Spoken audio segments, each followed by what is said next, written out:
महोदय, प्रधानाचार्य महोदय, समस्त प्रवक्ता एवं मेरे प्रिय भैया बहनों, जैसा कि आपको पता है आज दो महापुरुषों का जयंती है और जन्मोत्सव है। एक जवाहर लाल बहादुर शास्त्री जी और महात्मा गांधी। तो हम प्रकाश डालते हैं गांधी जी के बारे में। सोनी जी बहुत कुछ बता चुके हैं। अब हम लाल बहादुर शास्त्री जी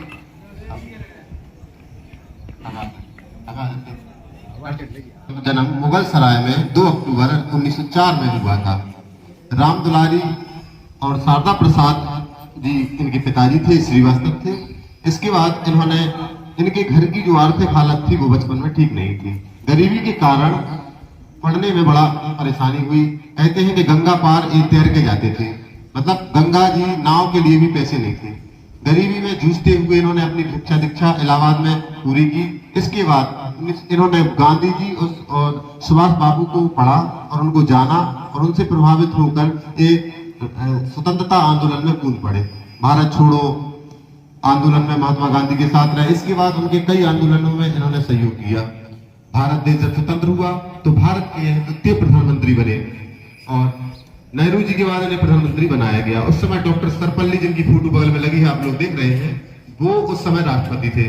तो इन्हें 1965 में इन्हें बनाया गया भारत का द्वितीय प्रधानमंत्री। जब नेहरू जी आकाश में वो खत्म हो गए उसके बाद इन्हें प्रधानमंत्री का चार्ज दिया गया। तो कहते हैं कि 1965 में भारत और चीन के बीच युद्ध हुआ तो इन्होंने उस समय कहा था जय जवान जय किसान। क्या कहा था? और उस समय चूंकि खाद्यान्न संकट था भारत में तो उन्होंने कहा था कि एक टाइम हम भूखे रहेंगे, एक टाइम मतलब व्रत करेंगे और प्रत्येक व्यक्ति एक एक मुट्ठी आटा अपने पास संचित करेगा तो एक दिन और एक्स्ट्रा चलेगा। उस समय खाद्यान्न संकट था। हरित क्रांति उन्होंने बढ़ावा दिया। जैसे स्वामीनाथन के इसमें इन्होंने एक समिति गठित की, उन्होंने हरित क्रांति 1965 में बढ़ी और खाद्यान्नों का संकट भारत से गया। तब से वो मतलब आए।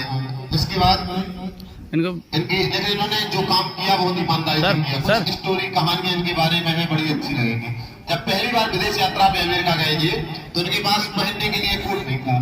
तो नेहरू जी को पता चला, नेहरू जी ने अपने 2 कोट के लिए गिफ्ट कर दिया। बैठ जाओ। बताएं आपको इनके खत्म होने के बाद इनके बच्चों ने इनके पास एम्बेसडर कार्ड थी जो लोन से ली थी पंजाब नेशनल बैंक से। इनके खत्म होने यानी जाने के बाद इनके बच्चों ने वो लोन चुकाया। कितने ईमानदार थे। एक छोटे से कमरा में दिल्ली में रहते थे। आज वो शास्त्री भवन है जहाँ ही रहते थे और उनका स्मारक बना दिया गया। इनके 3 पुत्र थे, शास्त्री और 3 लड़के हैं इनके। अभी वो है राजनीति में भी है। और इसके बाद इनकी मतलब इनकी पूरी जीवन बैठ जाओ, कोई बात नहीं, बैठ जाओ। अपन लोग जो कहते हैं जय जवान जय किसान, वो इन्होंने ही कहा।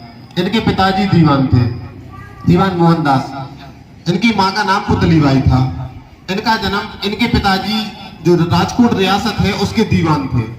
तो जब इनका जन्म हुआ तो वहाँ के जो दीवान जो अच्छे परिवार से थे, इनकी शिक्षा दीक्षा भी अच्छी हुई। जब हाई स्कूल इन्होंने की इसके बाद इन्हें विदेश लंदन बैरिस्टर की पढ़ाई के लिए माता पिता ने भेजा। जो महात्मा गांधी थे वो सबसे ज्यादा प्रभावित थे सत्यवादी हरिश्चंद्र से। बचपन में इन्होंने एक नाटक देखा था सत्यवादी राजा हरिश्चंद्र। उस नाटक से इतने प्रभावित थे कि जीवन भर सत्य बोलने का निश्चय किया। एक बार इनके यहाँ इनके स्कूल में एक अंग्रेज अधिकारी आया। वो इन्फेक्शन करने आते थे जैसे आजकल आते हैं बीएससी एडीआई से।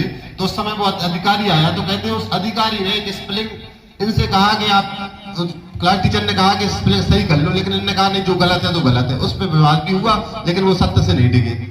लंदन गए, वहां कहते थे इनकी माँ ने कहा बेटा मांसाहार होता है, वहाँ मांसाहारी लोग ज्यादा रहते हैं विदेश में, वो खाना नहीं। इन्होंने कसम खाई। इन्होंने जीवन भर ना मांसाहार का त्याग किया, इन्होंने कुछ नहीं किया मतलब, और सत्य बोले हमेशा। जहाँ पर वो रहे वहां उन्होंने बैरिस्ट्री की पढ़ाई की। इसके बाद 1914-15 में ये अफ्रीका चले गए, दक्षिण अफ्रीका। तो दक्षिण अफ्रीका में काले और गोरे का भेद चल रहा था। तो काले गोरे का जब भेद चल रहा था तो उस समय उन्होंने उस आंदोलन में इंडियन भारतीयों के लिए, काले लोगों के लिए बहुत परेशानी होती थी उस समय। तो उस समय उन्होंने वहां पे आंदोलन किया। अफ्रीका सरकार झुक गई और इन्हें कुछ दिनों तक जेल में रखा। इसके बाद उन्होंने स्वयं इंडिया भेज दिया। यह बात 1935 के आसपास की थी। उस समय बाबू सुभाष को कांग्रेस का अध्यक्ष बनाया गया। इसके बाद इन्होंने सबसे पहले महात्मा गांधी का जो पहला आंदोलन था वो था खेड़ा गांव, वो था चंपारण में किसान आंदोलन।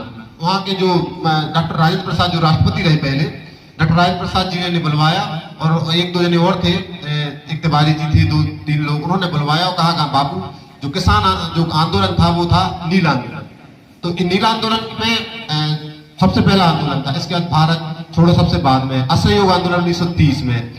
और इन्होंने गांधी जी चोरी चोरा कांड के समय जेल में थे, चोरी चोरा कांड की वजह से असहयोग आंदोलन स्थगित कर दिया। इसके बाद कई महीनों जेल रहे, उनकी तबीयत खराब होने लगी और आखिरकार 15 अगस्त 1947 को भारत देश स्वतंत्र हो गया। और इनका नाम महात्मा इसलिए पड़ा क्योंकि इन्होंने पूरे भारत, संपूर्ण भारत की यात्रा की। इन्होंने देखा कि भारत में गरीबी ज्यादा है, लोगों के लिए एक वक्त का खाने का नहीं है और हमने सूट बूट त्याग दिए। जब से उन्होंने सूट बूट त्याग के महात्मा गांधी जी ने एक किताब लिखी, मेरी आत्मकथा, जिसमें उन्होंने लिखा है कि सत्य के साथ मेरे प्रियो, truth my experience my life, वो जो बुक लिखी है उसमें सत्य बातें लिखी है। उन्होंने कई ऐसे प्रयोग किए। आपको पता है गांधी जी के आश्रम में, साबरमती जो आश्रम था, वहां एक बकरी पाले थे जी गांधी जी, सुना होगा आपने। बकरी की कई कहानियां हैं। एक बच्चा माँ के साथ गांधी जी के पास जाता है, कहता है, उसकी माँ कहती है कि बापू बच्चा गुड़ खाता है, कल इसका गुड़ कैसे छूटे, कल इसका तरीका ये है, कल लाना, आप मैं 3 दवाई दूंगा। तो गांधी जी ने उन्हें 3 खुराक बना के दी और 3 खुराक खाने के बाद अपने आप गुड़ छोड़ देगा। उनकी माँ ने पूछा बापू आप